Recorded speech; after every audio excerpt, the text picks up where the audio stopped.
বাংলাদেশে প্রতিদিন ঘটে যাওয়া গুরুত্বপূর্ণ ঘটনা ও সাম্প্রতিক নানা তথ্য নিয়ে আলোচনা ও বিশ্লেষণে TVN24 নিউজ নেটওয়ার্কের নিয়মিত আয়োজন আলোচনায় বাংলাদেশ অনুষ্ঠানে আপনাদের স্বাগত জানাচ্ছি। আমি আশফাক আহমেদ।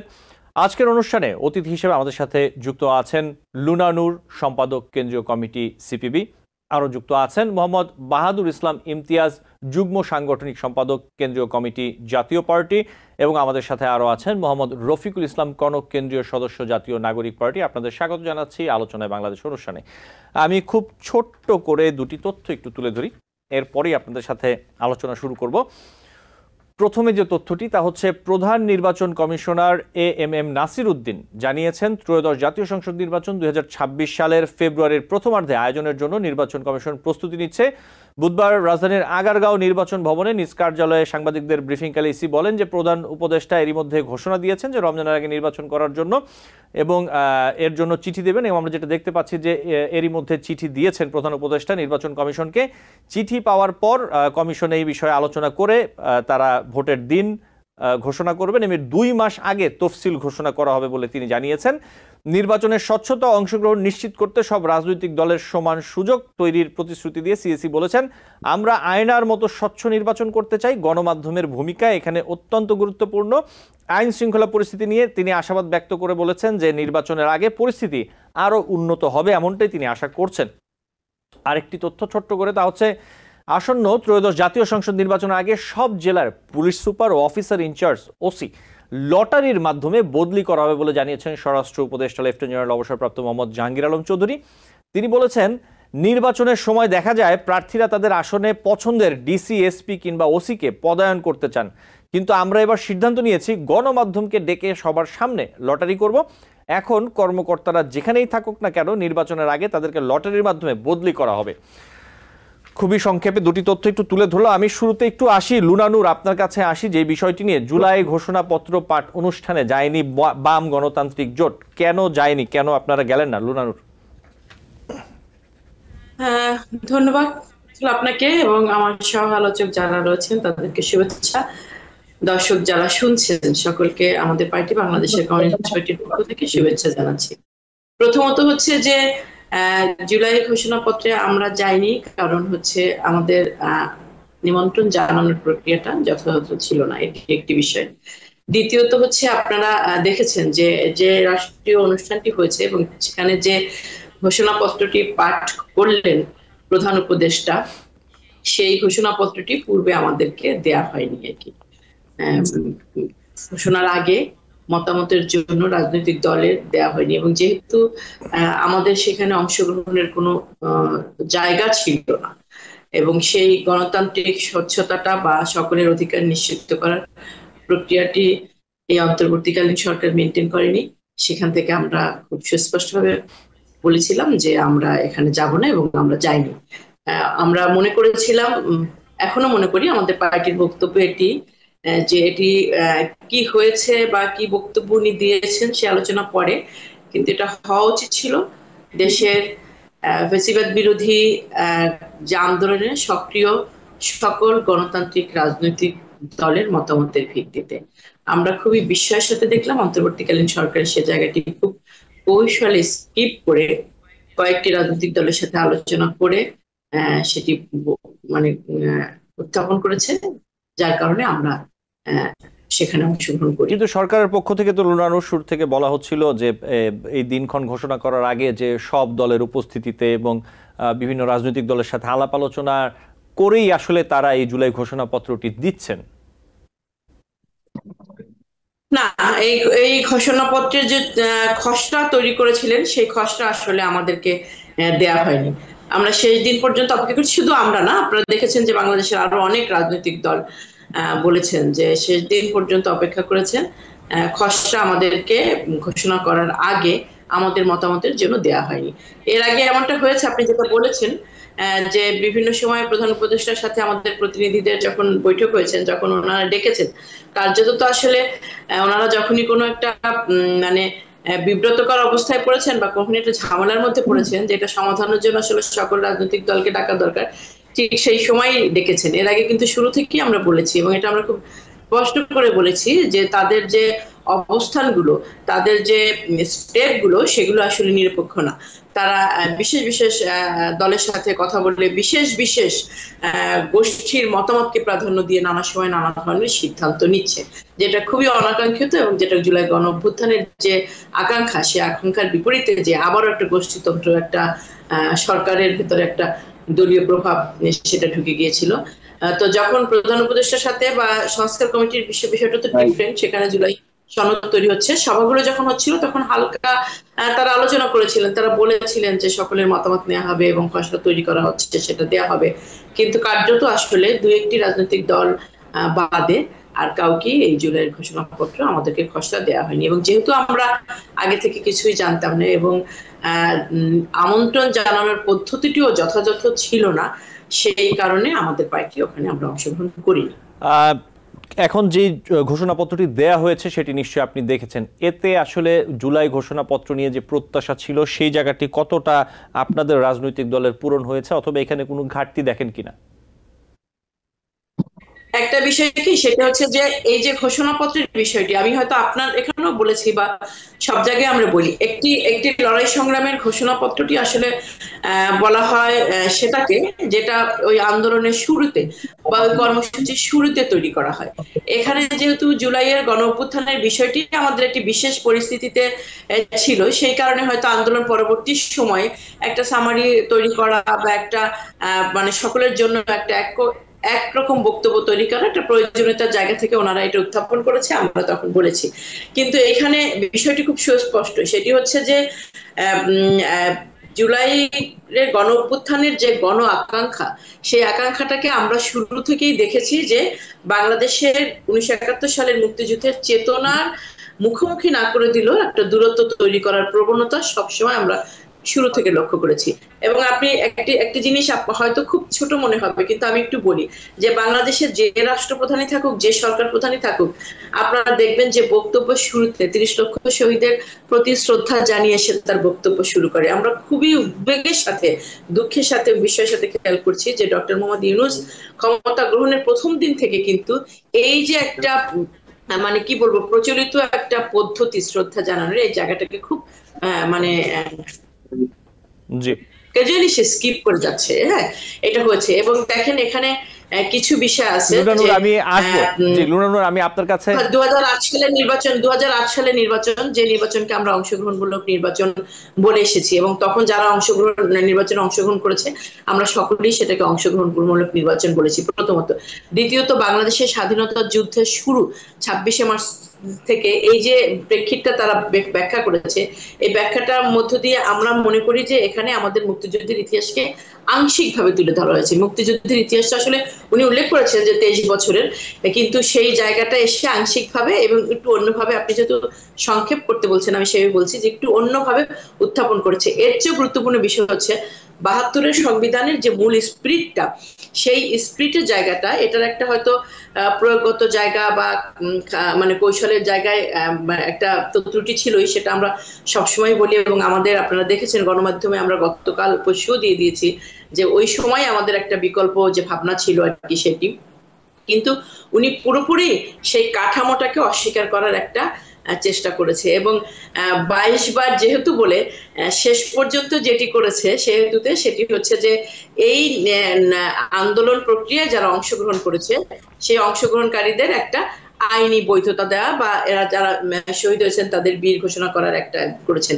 এখন এই প্রক্রিয়াটা আসলে করতে হবে রাজনৈতিক দলের সকলের মতামতের ভিত্তিতে, কিন্তু আমরা দেখলাম যে না, সেটা না করে উনি যেটা করলেন, খুব কয়েকটা দলের সাথে আলোচনা করে উনি এটা করলেন এবং এটা আগামী যেটা মানে সংবিধানে সংযুক্ত করার কথা বললেন। এখন যে রাজনৈতিক দল ক্ষমতায় আসবে, আসলে যারা সংখ্যাগরিষ্ঠতা পেয়ে সরকার গঠন করবে, তাদের আসলে রাজনৈতিক দৃষ্টিভঙ্গি বলেন, তাদের সেই সময়ের কর্মসূচি বলেন, সেই সময়ের অবস্থান বলেন, সেটার উপরে নির্ভর করবে আসলে যে এই মানে যে বৈধতার কথা বলেছেন বা আইনি যে বৈধতার কথা বলেছেন সেটা দেওয়া, এবং এটাকে সংবিধানে যুক্ত করার কথা বলেছেন, সেটাও আসলে এই আমার মনে হচ্ছে যে এই অন্তর্বর্তীকালীন সরকারের যে এখতিয়ার, সেই এখতিয়ারের বাইরে, বরং এটাকে তফসিলের মধ্যে রেখে সে একটা প্রস্তাবনা রাখতে পারতো। এবং যতটা আসলে বলে না, যতটা আওয়াজ ছিল বাংলাদেশের সংস্কারের জন্য, গণতন্ত্রের পথে পুনর্যাত্রা শুরু করার জন্য, আমার মনে হয় যে জুলাই ঘোষণা দিয়েছে সেটি একদমই খুবই অনাকাঙ্ক্ষিত, মানে আমাদের প্রত্যাশা পূরণ করেনি। জি লুনানুর, আপনাকে ধন্যবাদ। আমার হাতে সময় কম, আমি একটু বাহাদুর ইসলাম ইমতিয়াজ আপনার কাছে আসি। একটু জানতে চাই, জাতীয় পার্টিকে কি আমন্ত্রণ জানিয়েছিল সরকার এই অনুষ্ঠানে যাওয়ার জন্য? আর দ্বিতীয়ত হচ্ছে, জুলাই ঘোষণাপত্র যেটা দেয়া হয়েছে, নিশ্চয়ই আপনি এবং আপনারা দেখেছেন, বাহাদুর ইসলাম, কেমন মনে হয়েছে আপনার কাছে জুলাই ঘোষণাপত্র? কতটা প্রত্যাশা পূরণ হয়েছে? জি ধন্যবাদ আপনাকে এবং সহ-আলোচক দুজন অভিজ্ঞ ব্যক্তিকে আমার সালাম। আসলে এই যে জুলাইয়ের যে ঘোষণাটা, জুলাইয়ের যে ঘোষণাপত্রটা পাঠ করলেন, আমরা যতটুকু দেখেছি এইটাকে নিয়ে এত হই হুল্লোড়, এত হইচই, এত আন্দোলন, এত সংগ্রাম জুলাই ঘোষণাপত্র নিয়ে, কিন্তু সেই ঘোষণাপত্রটা শেষ পর্যন্ত আমরা দেখতে পেলাম দেশ পরিচালনা। আমি অবশ্য 28টা আর্টিকেল পড়ছি আমি, তাতে আপনার দেশ পরিচালনায় নির্দিষ্ট কোনো কর্মসূচি নাই। এখানে দেশ পরিচালনার বিষয়টা এই জুলাই ঘোষণাপত্রের কোনো নির্দেশনা নাই।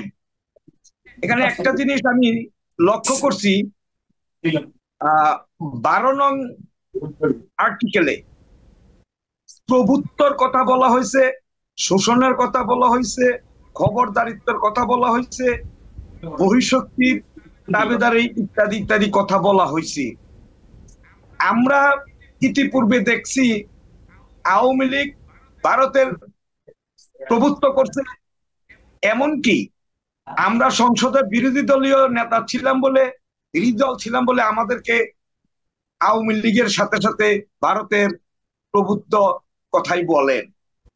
কিন্তু আসলে আজকে বাংলাদেশের যে প্রেক্ষাপট এবং ডক্টর মোহাম্মদ ইউনূসের নেতৃত্বে যে অন্তর্বর্তীকালীন সরকার, এই সরকার এখন কার প্রভুত্ব করতেছেন?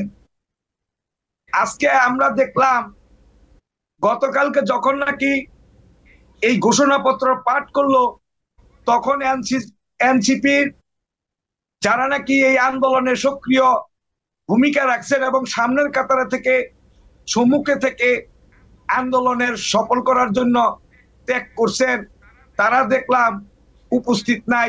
তারা নাকি চট্টগ্রামে কোন এক জায়গায় কারোর সাথে মিটিং করছেন। আসলে প্রভুত্বরা জিনিসটা, প্রভুত্বর বিষয়টা আমরা বুঝতে পারি না। আসলে প্রভু কাকে বলে আর প্রভুত্ব কাকে বলে, খবরদারিত্ব কাকে বলে, এই বিষয়গুলা আমি স্পষ্ট না।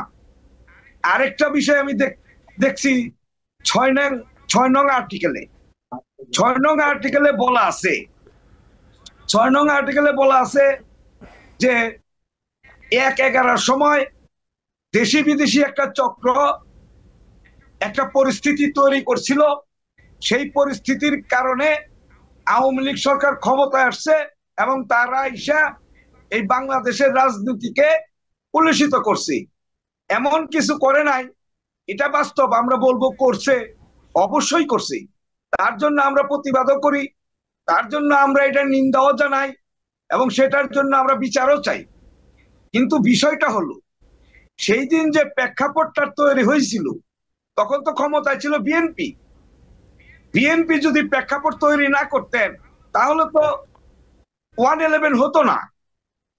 আরেকটা বিষয় আমি দেখছি 14 নং অনুচ্ছেদে, 14 নং আর্টিকেলে বলা আছে কুঠা, যে কুঠা আন্দোলন নিয়ে এত কিছু হলো, কুঠা আন্দোলন থেকে শুরু করে সরকার পতন আন্দোলন হলো, সেই কুঠার পদ্ধতির ব্যাপারে সুনির্দিষ্ট কোনো মতামত এখানে নাই। কুঠা কি উঠে দিলেন না কুঠা কি রাখলেন? ভবিষ্যৎ সরকার কিভাবে কুঠা রাখবেন কি রাখবেন না, সেই রাখলে কি হবে সেই ব্যাপারে কিন্তু কোনো আলোচনা, কোনো নির্দেশনা আমরা দেখতে পাই নাই। আরেকটা বিষয় আমি যে জিনিসটা বলবো, যে ফ্যাসিবাদী শাসন ও ন্যায় বিচার, এখানে যারা আন্দোলন করছে, শহীদ হয়েছেন, দেশের জন্য রক্ত দিয়েছেন এবং এই দেশের মানুষকে, 18 কোটি মানুষকে যারা মুক্তি দিয়েছেন একটা ফ্যাসিস্ট সরকারের তাবেদারি একটা সরকারের কাছ থেকে, তাদেরকে আমি স্যালুট জানাই। বাট তাদের বিষয়টা পরবর্তীতে তাদের যে পরবর্তীতে তারা বাংলাদেশে অবস্থান করছেন, তাদের নিরাপত্তা। বাহাদুর ইসলাম ইমতিয়াজ, আমাকে একটি বিরতি নিতে হবে। জি বাহাদুর ইসলাম ইমতিয়াজ, আমি আসবো আপনার কাছে। জি এক সেকেন্ডে এখানে মনে করেন যে তাদের যে নিরাপত্তার বিষয়টা বলা হয়েছে, ঠিক আছে, যেখানে বাংলাদেশের জনগণের কোনো নিরাপত্তা নাই সে কথা তো বলে নাই। জি বাহাদুর ইসলাম ইমতিয়াজ, এই বিষয়গুলো নিয়ে কথা বলবো, আমাকে একটি ছোট্ট বিরতি নিতে হবে। বিরতি থেকে ফিরে আপনাদের সাথে এই বিষয়গুলো নিয়ে কথা বলবো। দর্শক, আলোচনায় বাংলাদেশ অনুষ্ঠানে নিচ্ছি ছোট্ট একটি বিরতি, সাথেই থাকবেন। TBN 24 টেলিভিশন দেখতে আজই কল করুন 7187776556। লগ ইন করুন www.totalcablebd.com। দর্শক, আলোচনায় বাংলাদেশ অনুষ্ঠানে আপনাদের আবারও স্বাগত জানাচ্ছি। আমাদের সাথে 3 জন অতিথি আছেন। বিরতির পর একটু রফিকুল ইসলাম কনক আপনার কাছে আসতে চাই, যে বিষয়টি নিয়ে কথা বলছিলাম। জুলাই ঘোষণাপত্র কতটা প্রত্যাশা পূরণ হলো? আপনাদের পক্ষ থেকে কিছু কিন্তু থাকলেও বিষয়টিকে স্বাগত জানানো হয়েছে, এই বিষয়টি একটু বলতেন। এবং আরেকটি বিষয় আমি একটু জুড়ে দিই, যেহেতু সময় কম, ফেব্রুয়ারিতে নির্বাচন হবে, প্রধান উপদেষ্টা জানিয়েছেন। এই মূল টোটাল বিষয়টি নিয়ে যদি একটু বলতেন। ধন্যবাদ আশফাক আহমেদ আপনাকে। প্রথমত আসলে জুলাই ঘোষণাপত্র বাংলাদেশের বহুল প্রত্যাখিত এই জুলাই অভ্যুত্থানের 24 সালের অভ্যুত্থানের পরে প্রত্যেকটা মানুষের যে প্রত্যাশা ছিল একটি ঘোষণাপত্র, যে কবে জুলাই সনদ ঘোষণা হবে, সেই প্রত্যাশা, জনগণের প্রত্যাশা, সেই চাওয়াটা পূরণ হয়েছে। সেক্ষেত্রে জনগণের যে একটা পরিবর্তন চাইছিল সেই পরিবর্তনটা এখনো হয়নি। তবে তাদের প্রত্যাশায় আছে যে পরিবর্তন এই ইন্টেরিয়র গভর্নমেন্ট থাকাকালীন সময় হবে। আর আমাদের জাতীয় নাগরিক পার্টির পক্ষ থেকে যেটা মূল বিষয় সেটা হলো আমরা তাদেরকে স্বাগত জানিয়েছি, কিন্তু তার মধ্যে কিন্তু আছে, আমরা চেয়েছি এর ভিতরে এই ফ্যাসিস্ট সরকারের আমলে প্রায় শাপলা, বিডিআর, কোটা সংস্কার আন্দোলন এইগুলোকে যুক্ত হলে আরো পরিপূর্ণতা আসতো, কিন্তু আমরা এগুলা যুক্ত হয়নি, এখানে একটা আক্ষেপ থেকে যায়। আর একটা বিষয় হলো ঘোষণাপত্রের ভিতরে এটা উল্লেখ আছে যে জুলাই যোদ্ধা যারা বীর তাদেরকে বীর হিসেবে ঘোষণা করা হবে, যারা শহীদ পরিবার আছে তাদের পুনর্বাসনের বিষয় উঠে এসেছে। তারপরে এখানে আরো কয়েকটি মৌলিক পরিবর্তন চলে এসেছে। আর আমার আলোচক যে বললেন যে 1-11, তিনি যে 1-11 কথা বললেন, এই ফ্যাসিস্ট খুনি হাসিনা 111-এ 1-11 যে সরকার হলো, তিনি যে সরকার প্রধান হলেন, তারপরে তিনি যে বহিদ পন্থায় 14, 18, 24 একটি ইলেকশন দিতে পারলেন না, এই দায় কার? এই দায় ছিল ওই সময়ের সরকারের। এবং এই দামি ইলেকশনে যারা যুক্ত হয়ে এই ইলেকশনকে বৈধতা দিয়েছে, 18, 24 এবং হলো যে 18 এবং 14, 18 এবং 24-এ যারা বৈধতা দিয়েছে, এদের কি হলো? আজকে যারা পার্লামেন্টারি, আমার এক ভাই আছেন এখানে অলরেডি, বাহাদুর ভাই আছেন, তিনি জানবেন যে জাতীয় পার্টি তারা যে পার্লামেন্টে গেলে 14-তে তারা যুক্ত হলেন, 18-তে যুক্ত হলেন, 24-এ যুক্ত হলেন, কেন? তারা যদি পার্লামেন্টে একই দলের সাথে যুক্ত হয়ে নির্বাচন করে নির্বাচিত হয়ে আবার তারা বিরোধী দল, এটা মানানসই বলেন তো? আপনার একটা শরীরে 2টা হাত, আপনি যদি একটা হাতকে আর একটা হাত প্রতিপক্ষ মনে করেন, এটা হয়, শরীরেরই তো অঙ্গ, আপনি কি চাইবেন আর একটা হাতের ক্ষতি হোক? এটা কখনোই চাইবেন না। ঠিক তদ্রুপ জাতীয় পার্টি শেখ হাসিনার একটি অঙ্গ সংগঠনের মতো কাজ করেছে এই 18-16 বছর, এবং আওয়ামী লীগকে সর্বাত্মক সহযোগিতা করছে, যার ফলে এই ফ্যাসিস্ট সরকার খুনি হাসিনা পরিপূর্ণ স্বৈরাচারী যে মনোভাব ছিল সেই স্বৈরাচারী মনোভাবকে সারা বাংলাদেশে এস্টাবলিশ করতে পারছে। কারণ তা না হলে এই জুলাই অভ্যুত্থানে এতগুলো মানুষের রক্ত ঝরতো না, জীবন ঝরতো না, এতগুলো মানুষ পঙ্গুত্ব বরণ করতো না। আজকে যে মানুষের ঘোষণাপত্র যেটা চাওয়া ছিল সেই ঘোষণাপত্র পেয়েছে। হয়তোবা ঘোষণাপত্রে তাদের আরো অনেক কিছু আক্ষেপ থাকতে পারে মানুষের, বা আমাদেরও থাকতে পারে, কারণ আমরা চেয়েছি শাপলা পিলখানা এগুলো ইনক্লুড হোক, বা 18 কোঠা সংস্কার আন্দোলন এগুলো হোক, নিরাপদ সড়ক চাই এগুলা যুক্ত হোক, আমরা এগুলো চেয়েছি। কারণ হলো আপনারা জানেন এগুলো স্পর্শকাতর বিষয় ছিল। এই ফ্যাসিস্ট খুনি হাসিনার এই জুলুমের অন্তরালে এই কাজগুলো আসলে করে গেছে তিনি, এবং এদেরকে যারা সাপোর্ট দিছে আজকে তারাই দেখতেছি এই ঘোষণাপত্রের বিপক্ষে, অন্যান্য কাজের বিপক্ষে কথা বলে। অথচ তাদের বলা উচিত ছিল দীর্ঘ 16 বছর এই ফ্যাসিস্ট খুনি হাসিনা যে কি অপকর্মগুলো করেছে, এখন তাদের সর্বদাই বলা উচিত ছিল যে ফ্যাসিস্ট খুনি পালায়নের পরে আজ অবধি তারা কি অনুতপ্ত হয়েছে? অনুতপ্ত হতে পারেনি। আমরা মনে করি আসলে ঘোষণাপত্র যেটা চাওয়ার কথা, যেটা মানুষের আকাঙ্ক্ষা ছিল, দলিল হিসেবে মানুষের প্রাপ্তি ছিল জুলাই আন্দোলনে। কারণ আশফাক ভাই, আপনি একটা চিন্তা করবেন, আপনার ভাই বা আমার ভাই যারা আন্দোলন করেছে, আমরা যারা আন্দোলন করেছি রাস্তায় ছিলাম, তাদের একটা স্বীকৃতির প্রয়োজন ছিল। কারণ কখন কোন সরকার আসে এই আন্দোলনকে তারা আন্দোলন না বলে অন্য কিছুতে রূপান্তর করে তারা এদেরকে মানে সাজার ব্যবস্থা করতে পারে, বিভিন্ন হয়রানির ব্যবস্থা করতে পারে। তো সেখান থেকে পরিত্রাণ পাওয়ার জন্য একটি যে সনদটা দরকার ছিল, সেই দিক থেকে সনদ পেয়েছে, মানুষের আশা সেদিক থেকে প্রত্যাশা পূরণ হয়েছে। আরেকটা বিষয় হলো, আমরা যারা মানে দেশটাকে বৈষম্যহীন ভাবে তৈরি করতে চেয়েছিলাম, আমাদের একটু আক্ষেপ রয়ে গেল যে নির্বাচনের ডেডলাইন দিয়ে দিল। অথচ নির্বাচনের ডেডলাইন দেওয়ার আগে উচিত ছিল এই ইন্টেরিয়র গভর্নমেন্টের যে মৌলিক যে সংস্কার এবং এই জুলাই হত্যাকাণ্ডের বিচারের প্রাথমিক যে ধাপ উন্মোচন করার কথা ছিল, সেই ধাপ তারা উন্মোচন করতে এখনো পারেনি দৃশ্যমানভাবে। তো আমি মনে করি এখনো যে সময় আছে, ইন্টেরিয়র গভর্নমেন্টের কাছে আমার আবেদন থাকবে যে দৃশ্যমান বিচার এবং মৌলিক সংস্কার হবে, এবং একটি গণপরিষদের আমরা দাবি বারবার জানিয়ে এসেছি, এবং অভ্যুত্থানের দিন থেকে শুরু করে আমরা বারবার গণপরিষদের কথা জানিয়ে এসেছি। তো সুতরাং আমরা চাই একটি নতুন সংবিধান, বিচার এবং সংস্কার, এগুলো মৌলিক সংস্কার বিচার দৃশ্যমান হবে, তারপরে নির্বাচনের ডেডলাইন দেওয়াটা একটি মানে সাবলীলভাবে মেনে নেওয়া যেত। আমরা নির্বাচন চাই, নির্বাচন ফেব্রুয়ারিতে দিয়েছে, নির্বাচন ফেব্রুয়ারিতে হোক, কিন্তু তার আগে প্রত্যেকটি শহীদ পরিবার, আহত পরিবার এবং জুলাই অভ্যুত্থানের শরিক যারা ছিল প্রত্যেকটি মানুষের প্রত্যাশা যে একটা বিচার পরিপূর্ণ, যে একটা মৌলিক বিচার, মানে আমি একটু আপনার কাছে আসি একটি বিষয় নিয়ে। রফিকুল ইসলাম করক, আপনি যে বিষয়গুলো বলছেন সেগুলো তো অবশ্যই আমরা জানি, এগুলো আপনারা চান। আমি একটু আপনার কাছে আসি।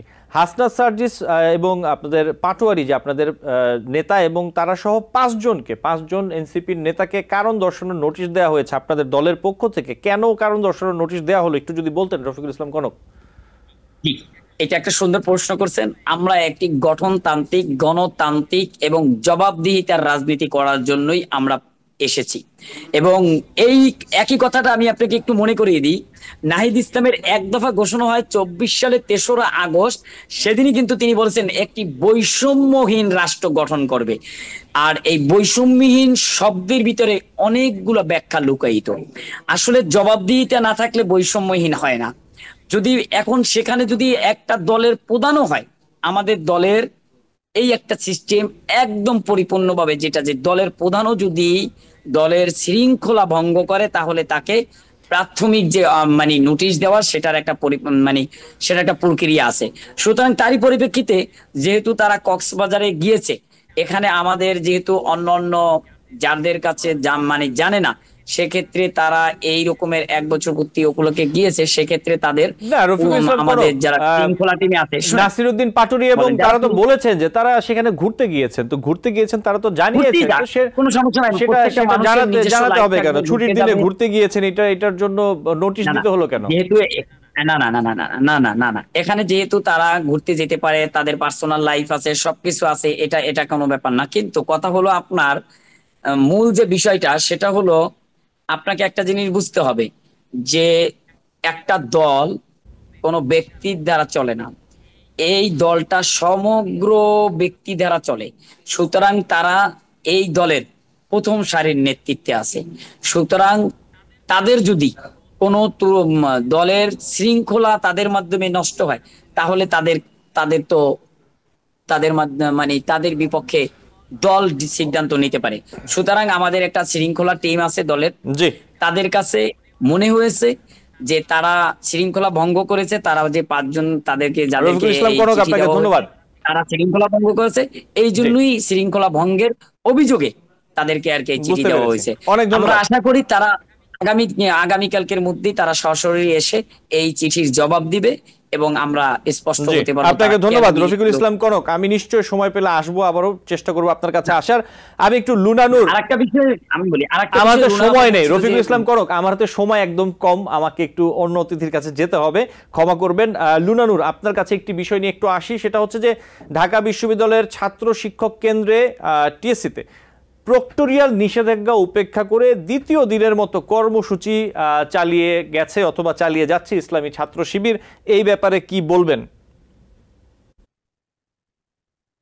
এ ব্যাপারে আসলে নতুন করে বলার কিছু নেই। বাংলাদেশের মানুষ যা বলার গতকাল প্রত্যেকটা জায়গায় তার অবস্থানের মধ্যে দিয়ে বলে দিয়েছে, এবং আমি খুব সুস্পষ্ট হয়ে মনে করি ঢাকা বিশ্ববিদ্যালয় প্রশাসন একটা ব্যর্থ প্রশাসনে পরিণত হয়েছে। যুদ্ধাপরাধীদের ছবি প্রদর্শনের মধ্য দিয়ে গতকালকে যে স্পর্ধা দেখানো হয়েছে বাংলাদেশের 30 লক্ষ শহীদকে অপমান করা এবং বাংলাদেশের মুক্তিযুদ্ধের বিরুদ্ধে সুস্পষ্ট একটা অবস্থান, এবং বিশ্ববিদ্যালয় প্রশাসন যারা এটা বন্ধ করতে পারছে না, আমি জানি না নাকি চাচ্ছে না, তাদের আসলে জনগণের টাকায় পরিচালিত মুক্তিযুদ্ধের সূতিকাগার ঢাকা বিশ্ববিদ্যালয়ের প্রশাসনের দায়িত্বে থাকার কোনো সুযোগ নাই, কোনো সুযোগ নাই। এজন্য তাদেরকে জবাবদিহি করতে হবে। ঢাকা বিশ্ববিদ্যালয় বাংলাদেশের জনগণের টাকায় পরিচালিত বিশ্ববিদ্যালয়, পাবলিক বিশ্ববিদ্যালয়, সেখানে বাংলাদেশের জনগণের জন আকাঙ্ক্ষার বিরুদ্ধে যুদ্ধাপরাধী 71-এর ঘাতক যারা চিহ্নিত, তাদের যে ছবি গতকাল প্রদর্শিত হলো এবং এই কর্মসূচি যে বন্ধ করতে পারছে না বিশ্ববিদ্যালয় প্রশাসন, এটা বিশ্ববিদ্যালয় প্রশাসনের সুস্পষ্ট ব্যর্থতা, এবং এর পেছনে বিশ্ববিদ্যালয় প্রশাসনের যদি কোনো রকমের কোনো উদাসীনতা থাকে সেটাও খতিয়ে দেখে আমি মনে করি আসলে অন্তর্বর্তীকালীন সরকার শুরু থেকেই এই ধরনের পদক্ষেপগুলোতে আমাদেরকে সন্তুষ্ট করতে পারেনি, কিন্তু আমি মনে করি যে সুস্পষ্ট পদক্ষেপ নেওয়া উচিত। এবং এর চেয়ে সবচেয়ে যেটি গুরুত্বপূর্ণ বিষয় এবং আশার বিষয় সেটি হচ্ছে যে ঢাকা বিশ্ববিদ্যালয়ের শিক্ষার্থীরা কিন্তু বিষয়টি স্বতঃস্ফূর্তভাবে বিরোধিতা করছে। আপনারা গতকাল দেখেছেন ছাত্র ইউনিয়নের নেতৃত্বে বাম সংগঠনগুলো সেখানে প্রথমে বাধা দিয়েছিল, বাধার মুখে চিহ্নিত ঘাতকদের ছবি সরিয়ে নিতে বাধ্য হয়েছে তারা, এবং তারপর থেকে কিন্তু ঢাকা বিশ্ববিদ্যালয়ের শিক্ষার্থীরা, তারা যারা কোন ছাত্র সংগঠনের সাথে জড়িত নয় এমনকি, তারাও কিন্তু এটির প্রতিবাদ করে যাচ্ছে। এবং বাংলাদেশের জনগণ আমি মনে করি যে এই একটা জায়গায় সুস্পষ্ট ভাবে একাত্মতা, কোনোভাবেই 24-এর গণ আকাঙ্ক্ষাকে 71-এর মুক্তিযুদ্ধের যে আকাঙ্ক্ষা, যে প্রত্যাশা, যে চেতনা, তার বিরুদ্ধে জায়গায় নিয়ে যাওয়া যাবে, সেটা একটা প্রবণতা আমরা বিভিন্ন জায়গা থেকে লক্ষ্য করছি। আমরা এটাকে অবশ্যই রুখে দিই। লুনানুর, আপনাকে অনেক ধন্যবাদ। আমার সময় একদম সীমিত। বাহাদুর ইসলাম ইমতিয়াজ, আপনার কাছে ছোট্ট করে একটি প্রশ্ন করি, আপনি আমাকে যদি 1-1.5 মিনিট একটু বলেন। 1 মিনিটেই। জাতীয় পার্টিতে আমরা দেখতে পাচ্ছি যে আবারও ভেঙে যাচ্ছে, সামনে নির্বাচন, ফেব্রুয়ারিতে আগামী নির্বাচন হবে। আপনারা কি নির্বাচন নিয়ে কি ভাবছেন, যে নির্বাচন করতে পারবেন, করলেও কিভাবে করবেন? আপনাদের নিজেদের রাজনৈতিক দলেরই তো কোনো কিছু ঠিক নেই। যে একটু যদি বলতেন বাহাদুর ইসলাম। ধন্যবাদ আপনাকে। আপনি যে প্রশ্নটা করছেন, আজকে দেখেন এই বর্তমান সরকার এবং আন্দোলনরত যে সমস্ত রাজনৈতিক দলগুলা ছিল, যদিও আমরা তাদের সাথে ছিলাম, কিন্তু তারপরও আজকে আমাদেরকে কোনো সভা সমাবেশে বা কোনো সংলাপে, কোনো আলোচনায় কিন্তু আমাদেরকে ডাকেন না, এটা কনফার্ম। এটা কোনো সময়ই ডাকেন নাই, একবার মাত্র আমাদেরকে ডাকছিলেন যেদিন ফুলের মালা নিছেন এবং শপথ করছেন, আর আর্মিদের ওখানে একবার ডাকছিলেন, এরপর থেকে আর আমাদেরকে ডাকা হয় না। শুধু তাই না, আজকে দেখেন আমাদের মাননীয় পার্টির চেয়ারম্যান জিএম কাদের একটি রাজনৈতিক দল কিভাবে চলবে, কেমনে চলবে, সেই সিদ্ধান্ত দেয় হলো উট। এটা সরকারের সদিচ্ছা কিনা আমরা বুঝতে পারি না। তো বিষয়টা হলো আমরা এই ডেকুর শুনতে শুনতে আওয়ামী লীগের কাছেও কিন্তু আমরা এই ধরনেরই ডেকুর এক সময় শুনছি। সব মুক্তিযুদ্ধের, সব নিরপেক্ষ নির্বাচন, সব অংশগ্রহণমূলক নির্বাচন, আজকে কিভাবে আপনারা অংশগ্রহণ নির্বাচনের কথা বলেন? কিভাবে সুষ্ঠু নির্বাচনের কথা বলেন? কিভাবে আপনারা পেশি শক্তি মুক্ত নির্বাচনের কথা বলেন? কিভাবে আপনারা আজকে কালো টাকার হবে না, প্রভাব পড়বে না এই নির্বাচন করবেন? আজকে জাতীয় পার্টির মতো একটা দল এই দেশের 9 বছর রাষ্ট্র পরিচালনা করছে, এই দেশের উন্নয়নে অনেক ভূমিকা রেখেছে। আজকে তাদেরকে আপনারা বাদ দিয়ে সংলাপ করেন, আপনারা বলেন যে আপনারা সুষ্ঠু নির্বাচন করবেন, অবাধ নির্বাচন করবেন, অংশগ্রহণমূলক নির্বাচন করবেন। কিসের অংশগ্রহণমূলক নির্বাচন? আমরা আগামী নির্বাচনের আমাদের যদি পরিবেশ যদি আমরা না দেখি, লেভেল প্লেইং ফিল্ড যদি না দেখি, নির্বাচনের পরিবেশ যদি আমরা ভালো না দেখি, এই 24শে জুলাইয়ের যে আশা আকাঙ্ক্ষা নিয়ে আপনারা আন্দোলন করছেন সেটাকে প্রতি স্যালুট জানিয়ে আমি বলতে চাই, যদি বাহাদুর ইসলাম ইমতিয়াজ আমাকে শেষ করতে হবে। জি, বাহাদুর ইসলাম ইমতিয়াজ আপনাকে ধন্যবাদ, রফিকুল ইসলাম করক আপনাকে ধন্যবাদ এবং লুনানুর আপনাকে ধন্যবাদ জানাচ্ছি। আমাদের সময় আজকে শেষ, আপনারা সবাই ভালো থাকবেন, নিশ্চয়ই অন্য কোনো দিন এই বিষয়গুলো নিয়ে কথা হবে। আপনাদের অনেক ধন্যবাদ জানাচ্ছি। দর্শক, আলোচনায় বাংলাদেশ অনুষ্ঠানে আজ এই পর্যন্তই। পরবর্তী অনুষ্ঠান দেখার আমন্ত্রণ জানিয়ে বিদায় নিচ্ছি।